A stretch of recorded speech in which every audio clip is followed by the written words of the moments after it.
జై శ్రీరామ్. శ్రీమాత్రే నమః. శ్రీ గురుభ్యో నమః. డిసెంబర్ 6వ తారీఖు నుంచి ఫిబ్రవరి 24వ తారీఖు వరకు కూడా భూమిపుత్రుడైన మంగళ్ వక్రగతిలోకి వెళ్తూ ఉన్నారు. డిసెంబర్ 6వ తారీఖు నుంచి 2024 డిసెంబర్ 6వ తారీఖుకి ఆయన వక్రగతిలోకి వెళ్తున్నారు. 2025వ సంవత్సరం ఫిబ్రవరి 24వ తారీఖు మంగళ్ వక్రత్యాగం చేస్తున్నారు. తర్వాత కూడా అంటే ఇప్పుడు కర్కాటక రాశిలో ఈ వక్రారంభం మొదలైంది. మిథున రాశిలో ఆయన వక్రత్యాగం చేస్తారు. తర్వాత కూడా ఏప్రిల్ 2 వరకు కూడా ఆయన మిథున రాశిలోనే సంచారం సాగించి అంటే 2025 ఏప్రిల్ 2వ తారీఖు వరకు మిథున రాశిలోనే ఆయన సంచారం సాగించి తర్వాత కర్కాటక రాశిలోకి వస్తారు. ద్వాదశ రాశుల వాళ్ళకి ప్రతి ఒక్కళ్ళు మంగళ ఇంపాక్ట్ డెఫినెట్గా మనందరి జీవితాల్లో ఉంటుంది. ఎందుకంటే భూమిపుత్రుడు అసలు మనము మన లైఫ్లో ఎలా ఉంటున్నాము, అగ్రెషన్ అనేది ఎక్కడ చూపిస్తున్నాము, అవసరమైన చోటు చూపించాలి, అన్ని చోట్ల మన ప్రతాపం చూపించకూడదు. అలాగని అన్ని చోట్ల చేతులు ముడుచుకొని కూడా కూర్చోకూడదు. ఈ రెండు ఉండకూడదు. ఎవరికైతే మంగళ బ్యాలెన్స్గా ఉంటారో ఎక్కడైతే వాళ్ళు అవసరమైన చోటే వాళ్ళ ఇది చూపిస్తారంటే వాళ్ళ ఫైర్ అవసరమైన చోటు చూపిస్తారు. అనవసరమైన చోట చాలా కామన్ స్టేబుల్ సెటిల్డ్గా ఉంటారు. ఇది మంచి మంగళ మనకు అందించే ఇది. అదే ఒకవేళ మంగళ ఎవరి దాంట్లో అయినా పాడైపోయి ఉంటే ప్రతి దానికి యుద్ధమే అంటే ప్రతి దానికి సంఘర్షణ ఎక్కువ ఉంటుంది వాళ్ళకి లైఫ్లో. అనుకోకుండా వాళ్ళకి లైఫ్లో గొడవలు కూడా ఎక్కువగా ఉంటాయి. ప్రతి ఒక్కళ్ళతో విభేదాలు ఉంటాయి, గొడవలు ఉంటాయి, మనస్పర్ధలు ఉంటాయి. ఏ ఒక్క రిలేషన్లో కూడా ప్రశాంతంగా ఉండదు. ప్రతిదీ కూడా డిస్ప్యూట్స్ తోటి ఇష్యూస్ తోటి ఉంటుంది. ఇది జనరల్ పాయింట్స్ నేను చెప్పేది. ఇప్పుడు మంగళ్ మనకి కర్కాటక రాశిలో ఉండి వక్రగతిలోకి వెళ్ళడం అనేది చాలా విశేషాంశము. దానికి కారణం ఏంటంటే కర్కాటక రాశిలోనే ఆయన నీచ స్థితి పొందుతాడు. ఎప్పుడైనా ఒక నీచ రాశిలో నీచపడ్డ గ్రహం కనుక వక్రగతిలోకి వెళ్ళిందంటే అది ఉచ్చగ్రహంతో సమానమైన ఫలితాన్ని ఇస్తుంది. ఈ ఉచ్చగ్రహంతో సమానమైన ఫలితాలు ఇచ్చేది ద్వాదశ రాశుల వాళ్ళకి ఎలాంటి ఇంపాక్ట్ ఉంటుంది. అండ్ ద్వాదశ రాశుల్లో 5 రాశుల గురించి మనం ప్రధానంగా అన్ని రాశుల గురించి మనం మాట్లాడుకుందాము. 5 రాశుల గురించి ప్రధానంగా మాట్లాడుకుంటే మేషరాశి, కర్కాటక రాశి, సింహరాశి, వృశ్చిక రాశి, మకర రాశి. ఈ 5 రాశుల వాళ్ళకి ఇంకా స్పెషల్ ఇంపాక్ట్ ఉంటుంది. ఆ స్పెషల్ ఇంపాక్ట్ అందరికీ స్పెషల్ ఇంపాక్ట్ ఉంటుంది. ఎందుకు నేను ఈ 5 పర్టికులర్ రాశులు చెప్పానంటే మేష వృశ్చిక రాశుల వాళ్ళకి ఆయనే రాష్ట్రాధిపతి. కర్కాటక సింహ రాశుల వాళ్ళకి పరిపూర్తి రాజయోగాన్ని ఇస్తాడు. ఆయన ఒక్కడు చాలు వాళ్ళ జీవితాన్ని అప్లిఫ్ట్ చేయడానికి. ఇంక ఏ గ్రహం అనుకూలించకపోయినా ఆయన అక్కడ చూడ ఆయన దశ అంతర్దశలో ఆయన కనుక మంచి ప్లేస్లో ఉంటే, మంచి ప్లేస్లో లేకపోయినా మంచిగా చేస్తాడు. మంచి ప్లేస్లో ఉంటే వాళ్ళ జీవితాన్ని 360 degrees ట్రాన్స్ఫర్మేషన్ మోడ్లోకి తీసుకెళ్ళి తీరుతాడు. ఇంకా వేరే గ్రహాల బలం బాగా ఉందనుకోండి, గురు భగవానుడు బలం ఇలా అందరి బలం బాగా ఉంటే ఇంకా ఎక్స్ట్రీమ్ వాళ్ళకి వెళ్ళిన తర్వాత ఎవరు అంటే వాళ్ళు ఇంకా ఆ పొజిషన్ అనేది వాళ్ళకి సుస్థిరం అయిపోతుంది. ఇంతటి యోగాన్ని ఇచ్చే మంగళుడు కర్కాటక రాశి, సింహరాశి వాళ్ళకి పరిపూర్తి రాజయోగాన్ని ఇస్తాడు. ఇక మకర రాశి అంటే మకర రాశిలోనే ఆయన ఎగ్జాల్టేషన్ తీసుకుంటాడు కాబట్టి మకర రాశి వాళ్ళకి కూడా ఇది ఒక మంచి ఇండికేషన్స్ సూచిస్తుంది. అలా ఇప్పుడు ఈ 5 రాశులు అనే కాకుండా అన్ని రాశుల వాళ్ళకి మంగళ ఇంపాక్ట్ ఎలా ఉంటుంది. కుజ అంటే దీనికి అర్థం మనం కుజుడు అని అంటాం. దీనికి అర్థం కూడా మనం తెలుసుకుందాము. కు అంటే భూమి, జా అంటే పుట్టుట. అంటే జా అనేది మనము దేని నుంచి అయినా పుట్టడాన్ని జా అంటాం. భూమి పుత్రుడు కాబట్టి భూమి నుంచి పుట్టాడు కాబట్టి ఆయనకి కుజ అని పేరు వచ్చింది. అయితే ఆయన ఎక్కువగా మనం మంగళ్ అని సంబోధిస్తే కనుక ఆయన చాలా ప్రీతి పొందుతాడు. ఇక్కడ ఒక చిన్న నోట్ ఏంటంటే మనకి కూడా ఒక చిన్న స్వార్థం. ఎప్పుడు కూడా మంగళం అంటే తదాస్తు దేవతలు ఏదో ఒక రోజు తదాస్తు అంటే మన జీవితంలో సన్మంగళాలు ఇంకా ఫిక్స్ అయిపోతాయి. ఆ సన్మంగళాలకి కొదవ ఉండదు. అబండెన్స్ అంటారు కదా, సమృద్ధిగా మన జీవితంలో సన్మంగళాలు ఉంటాయి. ఎప్పుడు మనం అందుకే కదా మన చిన్నప్పటి నుంచి మన పెద్దలే కావచ్చు, మన పూర్వీకులే కావచ్చు, ఇవన్నీ ప్రాక్టీస్ వస్తున్న వర్డ్సే. ఏదైనా అయిపోతే నిండుకుందని చెప్తారు. సో ఇలా మనకి ఫస్ట్ నుంచి వస్తున్నది. ఒకవేళ ఎవరినన్నా తిట్టాలన్నా నీ ఇల్లు బంగారం కాను అని అంటారు, లేదా నీ నోట్లో బెల్లం కొడతా అని తిడతారు. ఏదైనా కోపం వచ్చినా కూడా మంగళకరంగానే వాళ్ళు వర్డ్స్ ఉండే విధంగా జాగ్రత్త పడేవాళ్ళు మన పూర్వీకులు. అందువల్ల మన నవగ్రహాల్లో ఒక గ్రహమైన ఈయన నిజంగానే మంగళ కదా, ఆయనకు ఒక పేరు మంగళ. అందుకే కుజదోషం అనే కంటే జనరల్గా మనం వినే నానుడి మంగళ దోషం అనే జనరల్గా వింటూ ఉంటాము. సో మనం మంగళ్ అని ఎక్కువగా మనం ఆయన సంబోధిస్తూ ఉంటే, మీ జన్మ జాతకంలో మంగళ ప్లేస్మెంట్ సరిగ్గా ఉన్నా లేకపోయినా మీరు కరెక్ట్ చేసుకోగలుగుతారు. సో ఎక్కువగా ఎవరితోటైనా మీరు అడ్రస్ చేసేప్పుడు ఈ గ్రహం అని అడ్రస్ చేసేప్పుడు మంగళ అని అడ్రస్ చేయడం ప్రాక్టీస్గా పెట్టుకుంటే కనుక మన జన్మ జాతకంలో మంగళ బాగా ఉంటే చాలా మంచి ఫలితాన్ని ఇస్తారు. ఒకవేళ బాగోలేకపోయినా దాన్ని మనం రిపేర్ చేసినట్లు అవుతాం, కరెక్ట్ చేసిన వాళ్ళం అవుతాం. ఇది ఒక రెమెడీ కింద కూడా మనం కన్సిడర్ చేసుకోవచ్చు. ఇప్పుడు మనం ద్వాదశ రాశుల వాళ్ళకి మంగళ ఇంపాక్ట్ ఎలా ఉంటుంది? ఆయన ఆయన వక్రగతి ఎక్కడో లేదు, కర్కాటక రాశిలోనే ఆయన వక్రగతి ఉంది. కర్కాటక రాశిలో ఆయన వక్రగతి ఎలాంటి ఇంపాక్ట్ తెచ్చిపెట్టబోతుంది అంటే ఉచ్చస్థితిలోకి ఉచ్చ స్థితి కింద ఇక్కడ కన్సిడర్ అవుతుంది మనకి. ఈ ఉచ్చ స్థితిలో ఉన్న మంగళ ద్వాదశ రాశుల వాళ్ళకి ఎలాంటి ఇంపాక్ట్ ఇస్తున్నారు, దీనికి చేసుకోవాల్సిన అంటే వీటిలో సపోజ్ మీ జన్మ జాతకంలో ఇప్పుడు టైం సరిగ్గా లేకపోతే దీన్ని మీరు గ్రాప్ చేసుకోవడానికి ఏం పరిహారాలు చేసుకోవాలి? ఇప్పుడు మంగళ దశ జరిగే వాళ్ళకి, మంగళ అంతర్దశ జరిగే వాళ్ళకి, ఇందాక మనం తెలుసుకున్న 5 రాశుల వాళ్ళకి ఇంపాక్ట్ కొంచెం హాయిగా ఉంటుంది, ఏదైనా గుడ్ ఇంపాక్ట్ ఉంటుంది. ఈ మంచి ఫలితాలు ఏంటనేది ఇప్పుడు మనం ఒక్కొక్క రాశి వారీగా తెలుసుకుందాం విడివిడిగా. కుంభరాశి, కుంభ లగ్నాల్లో పుట్టిన వాళ్ళకి మంగళ రెట్రోగ్రేడ్లో ఉంటూ ఎలాంటి ఫలితాన్ని ఇస్తున్నాడు? కర్కాటక రాశిలో రెట్రోగ్రేషన్లో ఉంటాం. మీరు కుంభరాశిలో పుట్టితే మీకు ఈ ఫలితాలు వర్తిస్తాయి. కుంభ లగ్నాల్లో పుట్టినా ఈ ఫలితాలు వర్తిస్తాయి. మేము కుంభ లగ్నంలో పుట్టలేదు, కుంభ రాశిలో పుట్టామంటే మీ రాశి మీకు తెలుసు కాబట్టి లగ్నం విషయం వదిలేసండి, అది మీకు ఇర్రెస్పెక్టివ్. మీరు చక్కగా చూసుకోండి. మీ లగ్నం మీకు తెలుసు, మీది కుంభ లగ్నం, మీ రాశి మీకు ఖచ్చితంగా తెలిసి ఉంటుంది. అప్పుడు మీరు ఏ రాశిలో పుట్టారో ఆ రాశి ఫలితాలు చూసుకోండి. మీరు కుంభ లగ్నంలో పుట్టారు కాబట్టి ఈ ఫలితాలు కూడా మీకు అప్లికబిలిటీ ఉంటుంది. ఇలా మీరు క్లారిటీగా చూసుకోండి.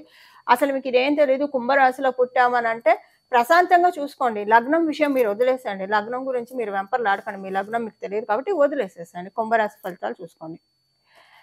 మంగళ్ మీకు పూర్తిగా అనుకూలమైతే కాదు, అనుకూలుడైతే కాదు. ఆయన మీకు కాకపోతే అనుకూలుడు కాదు కానివ్వండి. ఒక ప్లస్ పాయింట్ ఏంటంటే షష్ఠ స్థానంలో ఉంటూ వక్రగతిలో ఉండడం అనేది నిజంగా చాలా మంచి పాయింట్. ఇక్కడ మీకు కూడా వృషభ రాశి వాళ్ళలాగా విపరీత రాజయోగాన్ని మంగళ కలిగిస్తున్నారు. విపరీత రాజయోగం ఏ విషయంలో ఉంటుంది? మీకు కాంపిటేటివ్, మీ ఇంట్లో వాళ్ళు కావచ్చు, మీకు కావచ్చు, ఏదైనా కాంపిటేటివ్ సక్సెస్ ఉంటుంది. ఏదైనా విషయంలో మీరు బాగా స్ట్రగుల్ అవుతూ ఉంటే కనుక గత 6 మాసాలుగా వేసుకోండి. మీరవ్వచ్చు, మీ ఇంట్లో వాళ్ళు ఎవరైనా సరే 6 మాసాలుగా అనుకోండి, 1 ఇయర్‌గా అనుకోండి, ఏదైనా ఒక విషయంలో బాగా నలిగిపోతూ ఉంటే ఇంక దాని నుంచి మిమ్మల్ని గట్టుకు చేరుస్తాడు. పీకులాటలు ఉండవు, ఒకటేసారి తేల్చి పడేస్తాడు. తేల్చి పడేయడం అంటే వాటి నుంచి మిమ్మల్ని దూరం చేసేస్తాడు, డిస్కనెక్ట్ చేసి మిమ్మల్ని ఒడ్డుకు చేరుస్తాడు. సో మీరు ప్రశాంతంగా హమ్మయ్య ఇప్పుడు ప్రశాంతంగా ఉంది, హ్యాపీగా ఉంది అని అనుకునే విధంగా మిమ్మల్ని చేస్తారు.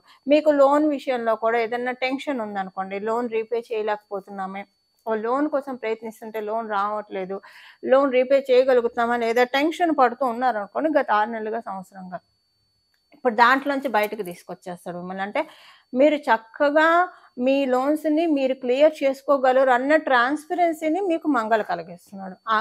ఖచ్చితంగా ఆ ట్రాన్స్పరెన్సీ మీకు ఉంటుంది. ఆ విధంగా మీకు ఇన్కమ్ కూడా రూట్ అవుతుంది. సెల్ఫ్ డ్రైవ్ తోటి కొన్ని పనులు చేస్తారు మీరు, సెల్ఫ్ మోటివేషన్, సెల్ఫ్ డ్రైవ్ తోటి. అంటే కొన్ని కొత్త పనులకు శ్రీకారం చుడతారండి. ఈ కొత్త పనులు ఏంటంటే మీ లైఫ్‌కి ఒక టర్నింగ్ ఇస్తుంది, ఒక మార్గనిర్దేశకం అవుతుంది. ఇప్పుడు మనం లైఫ్‌లో అనుకుంటూ ఉంటాం కదా, ఆ రోజు మనం ఆ పని చేయడం వల్ల, ఆ నిర్ణయం తీసుకోవడం వల్ల టక్కన లైఫ్ ఇప్పుడు బాగుంది, ఒకవేళ అలా చేయకపోయింటే ఎలా ఉండేది, అలాంటి సిచ్యువేషన్స్ ఇప్పుడు కొన్ని కలగజేస్తున్నాడు. సో మీ జన్మజాతకం సపోర్టింగ్‌గా ఉంటే మీరు ఆ మార్పు మీరు అనుకున్నది చేయగలుగుతారు. ఒకవేళ కాకపోతే అనుకోవడం వరకే ఉంటుంది కానీ ఇంప్లిమెంటేషన్‌లో ఉండదు. అప్పుడు మీరేంటంటే అందుకే ఈ పరిహారాలు చేసుకుంటే గనక అనుకోవడం, ఇంప్లిమెంటేషన్ 2 ఉంటుంది. ఉద్యోగస్తులకి కొంచెం కొలీగ్స్ తోటి భేదాభిప్రాయాలు ఉంటాయి, జాగ్రత్తగా ఉండాలి. మీ కొలీగ్స్ తోటి మీరు మాట్లాడేటప్పుడు మీ చుట్టూ చాలా కళ్ళు మిమ్మల్ని గమనిస్తున్నాయన్న విషయాన్ని మీరు మర్చిపోకండి. ఇది అందరికి అప్లికేబిలిటీ కాదు. సీనియర్ సిటిజన్స్‌కి అప్లికేబిలిటీ కాదు. విద్యార్థినులకి అంతకు మించి కాదు. వ్యాపారస్తులకి అసలే కాదు. కేవలంగా ఉద్యోగస్తులకి చాలా జాగ్రత్త అంటే ఏం లేదు. మిమ్మల్ని చాలా కళ్ళు గమనిస్తూ ఉన్నాయి. ఇదొక విషయాన్ని గుర్తుపెట్టుకోండి. అంటే మన పని మనమే చేసుకెళ్తున్నాం కదండీ! ఇంకేంటి బాధ అని అనుకోవచ్చు. ఎక్కడ కోడిగుడ్డుకి ఈకలు పీకేవాళ్ళుంటారు. అలాంటి వాళ్ళు మీ చుట్టూ ఉన్నారు. కొంచెం ఒక దృష్టి పెట్టండి మీరు. దృష్టి పెట్టి కొంచెం మీ జాగ్రత్తలో మీరుంటే అంటే ఇక్కడేంటంటే దృష్టి పెట్టడం అంటే అవసరమైన వాళ్ళకి, అనవసరమైన వాళ్ళకి అన్నీ మీరు విషయాలు చెప్పకండి. ఇప్పుడు మీరందరికీ అన్నీ చెప్తే వాళ్ళేం ఆర్చరు, తీర్చరు. సో, ఆర్చకపోయినా పర్వాలేదు, తీర్చకపోయినా పర్వాలేదు. ఇబ్బందులు క్రియేట్ చేయకూడదు కదా! అలా ఇబ్బందులు క్రియేట్ చేసేవాళ్ళు మీ సర్కిల్‌లో ఉన్నారు. మీరు ఉద్యోగస్తులైతే. ఇది మీరు నోటీస్ చేయండి. అసలు మీరు నోటీస్ చెప్పినా ఇప్పుడు మంగళ్ మీకు చెప్తాడులెండి. ఎవరు మీ వాళ్ళు, ఎవరు పరాయి వాళ్ళనేది ఆయన చెప్తాడు. మీకు ఒక క్లారిటీ డెఫినిట్‌గా వస్తుంది. బట్ ప్రయత్నపూర్వకంగా మీరు కొంచెం అన్ని పరిస్థితులను అంచనా వేసుకుంటారని మీ ఉద్యోగానికొచ్చిన డోకా లేదు. మీ గ్రోత్‌కి, మీ ప్రమోషన్‌కొచ్చిన ఇబ్బందేం లేదు. ఇదొక్క విషయంలోనే. ఇంకా మనం వ్యాపారస్తులకి బావుంది. అంటే మీ జన్మ జాతకాన్ని బట్టి ఉంటుంది. ఇప్పుడు మంగళ్ వక్రగతి మీకు ప్లస్ ఇవ్వట్లేదు, మైనస్ కూడా ఇవ్వట్లేదు. సో, మీకలాంటి ఇబ్బందేం లేదు. సీనియర్ సిటిజన్స్‌కి చాలా మంచి శుభ సమయము. మీరేమైనా ఈఎన్‌టీకి సంబంధించిన ప్రాబ్లమ్స్ ఏమన్నా ఫేస్ చేస్తూ ఉంటే మీకు దీంట్లోంచి ఇప్పుడు బయటకి తీసుకొచ్చేస్తారు మంగళ్. వాటిల్లోంచి బయటపడతారు. అదేదో ఒక రకంగా మీరు బయటపడతారు. ఒక మంచి వైద్యమో, లేదంటే హోమ్ రెమెడీ ద్వారానో మీరు బయటపడడానికి చాలా చక్కటి అవకాశాలు మీకిప్పుడు మంగళ్ కలిగిస్తా ఉన్నారు. సో, మంగళ్ మీకు ఈ ఫలితాన్ని కలిగిస్తున్నారు. ఉద్యోగస్తులు ఈ ఒక్క విషయంలో చెక్ పెట్టుకోండి. మిగతాదంతా బావుంది. ఎలాంటి ఇబ్బంది లేదు ఎవరికైనా. ఎందుకంటే కాంపిటేటివ్ సక్సెస్ ఇస్తున్నాడు అంటే ఉద్యోగస్తులకి, వ్యాపారస్తులకి ఎక్కువగా కాంపిటేటివ్ సక్సెస్ ఉంటుంది కదా! సో, విద్యార్థినులతో పాటు సో, ఇవి మీకు మంచి ఫలితాలను ఇస్తున్నాడు. బట్ చిన్న హెచ్చరిక. కొంచెం చిన్న జాగ్రత్త అంతే ఉద్యోగస్తులకి. ఇవండి మీ రాశిలో పుట్టిన వాళ్ళకి మంగళ్ వక్రగతిలో వెళ్తూ ఇచ్చే ఫలితాలు. మంగళ్ వక్రగతి కర్కాటక రాశిలో ఉన్న మంగళ్ వక్రగతి ఉచ్చ ఫలితాలని మనందరి జీవితంలో సన్మంగళాలను మనం పొందడానికి మనందరం చేసుకోవాల్సిన పరిహారము. లక్ష్మీ నరసింహస్వామి వారి ఆరాధన. నమో భగవతే లక్ష్మీ నారసింహాయ. నమో భగవతే లక్ష్మీ నారసింహాయ. నమో భగవతే లక్ష్మీ నారసింహాయ. ఈ నామాన్ని ప్రతిరోజు 108 సార్లు అంతకంటే మించిన సార్లు మీకు ఓపికండి టైం తీరిక ఉంటే లేదా మీరు ఏ పని చేస్తున్నా సరే మీ పని మీరు చేసుకుంటూ ఈ నామాన్ని 24/7 మీ మనసులో అనుకుంటూ ఉంటే పడుకున్నప్పుడు వెలుగు వచ్చినప్పుడు కూడా ఈ నామాన్ని జపించగలిగితే చాలా మంచిది. ఇదొకటి. మీరు స్వామివారికి సంబంధించిన స్తోత్రాలు ఇవేవన్నా చదువుకుంటే మంచిది. ఇంటి దగ్గర ఉన్న లక్ష్మీ నరసింహస్వామి వారి క్షేత్రాలు కావచ్చు, లేదా ఆయన స్వయంభూగా వెలిసిన క్షేత్రాలు కావచ్చు. వీటిని ఈ సమయంలో ఏదో ఒకసారి దర్శించుకోవడానికి ప్రయత్నిస్తే మంచిది. వీటన్నిటితో పాటు మేజర్‌గా మనం చేయాల్సింది లక్ష్మీ నరసింహస్వామి వారి అవతార ఘట్టాన్ని మనం ప్రతిరోజు మననం చేసుకోవాలి మనసులో. శ్రీమద్ భాగవతంలో దశావతారాల గురించి మనకి ప్రస్తావన ఉంటుంది. అందులో ఒకటైన లక్ష్మీ నరసింహస్వామి వారి అవతారం ఘట్టము ప్రతిరోజు చదివితే చాలా మంచిది. చదివితే అసలు చాలా మంచిది. లేదా విన్నా మంచిది. ఈ రెండిటికి టైం కుదరలేదు. అసలైతే మనకు తెలుసు కదా ప్రహ్లాద చరిత్ర, లక్ష్మీ నరసింహస్వామి ఆవిర్భావం ఎలా అయింది. ఇవన్నీ రోజు మననం చేసుకోవడం. ప్రతిరోజు మీరు చక్కగా స్నానం చేశాక లక్ష్మీ నరసింహస్వామి అవతార ఘట్టాన్ని ఒక్కసారి మననం చేసుకుంటే చాలా సన్మంగళాలు జరుగుతాయి. ఇక్కడ ఏంటంటే ఆయన ఉచ్చస్థితి పొందుతుంది. నీచ స్థితి అయిన కర్కాటక రాశిలో ఆయన ఉచ్చస్థితి వక్రగతిలో ఉండి పొందుతూ ఉన్నాడు. సో, ఈ కర్కాటక రాశి నుంచి ఆయనకు వెళ్ళేది మిథున రాశిలోకి కాబట్టి లక్ష్మీ నరసింహస్వామి వారిది అంటే ఇప్పుడు మనం మంగళకి ఆంజనేయ స్వామి వారిని పూజించొచ్చు, సుబ్రహ్మణ్య స్వామి వారిని పూజించొచ్చు, లక్ష్మీ నరసింహస్వామి వారిని పూజించొచ్చు. అయితే ఇప్పుడు ఉన్న ఈ ప్రత్యేక దీంట్లో లక్ష్మీ నరసింహస్వామి వారి ఆరాధన చేసుకుంటే లక్ష్మీ నరసింహస్వామి వారి ఆవిర్భావ ఘట్టం ఉంటే చాలా మంచిది. మీరు కార్తికేయుడిని పూజించొచ్చు, హనుమంతుడిని కూడా పూజించొచ్చు, ఎవరినైనా పూజించొచ్చు. లేదా ముగ్గురిని కలిపి పూజిస్తామంటే ఇంకా మంగళం, ఇంకా శుభంగా ఉంటుంది. ఈ విధంగా ఈ వక్ర గతిలోకి అంటే డిసెంబర్ 6 నుంచి ఫిబ్రవరి 22 ఆ తర్వాత కూడా కంటిన్యూ చేయండి. ఏప్రిల్ వరకు కనీసం కంటిన్యూ చేయడానికి ప్రయత్నించండి. ఎందుకంటే మిథున రాశిలో నుంచి ఆయన కర్కాటక రాశిలోకి రావడానికి ఏప్రిల్ ఫస్ట్ వీక్ పడుతుంది కాబట్టి వినడానికి, చదవడానికి లేదా మననం చేసుకోవడానికి ప్రయత్నించండి. నామాల్ని జపించండి. మీరు స్నానం చేసిన వెంటనే బీజాక్షరాలు చేసి నామజపం బీజాక్షరాలు చేసుకొని మంత్ర జపం చేసుకోవచ్చు. ఇంకా డే అంతా మనం ఎక్కడ ఉన్నా, ఏ ప్రదేశంలో ఉన్నా జపించాలంటే నామం ఉత్తమము. సో, డే అంతా మనము అంటే ఒక పూజా గదిలోనే స్నానం చేసిన అరగంటో, గంటో అని కాకుండా డే అంతా కూడా మనం భగవంతుడితోటి కనెక్ట్ అయ్యి ఉండాలి. రోజంతా కూడా మనం వృధాగా చేసుకోకుండా భగవంతుడి నామాన్ని మనసులో జపించుకోవాలి. మానసిక జపానికి ఎటువంటి దోషాలు ఉండవు. సో, ఈ విధంగా కనుక మనం జపించుకుంటే మన జీవితంలో సన్మంగళాన్ని తెచ్చిపెడతారు. ప్రత్యేకించి ఇప్పుడు మంగళ దశ జరిగేవాళ్ళు, మంగళ అంతర్దశ జరిగే వాళ్ళకి ఇది మంచి ఇంపాక్ట్ ఉంటుంది.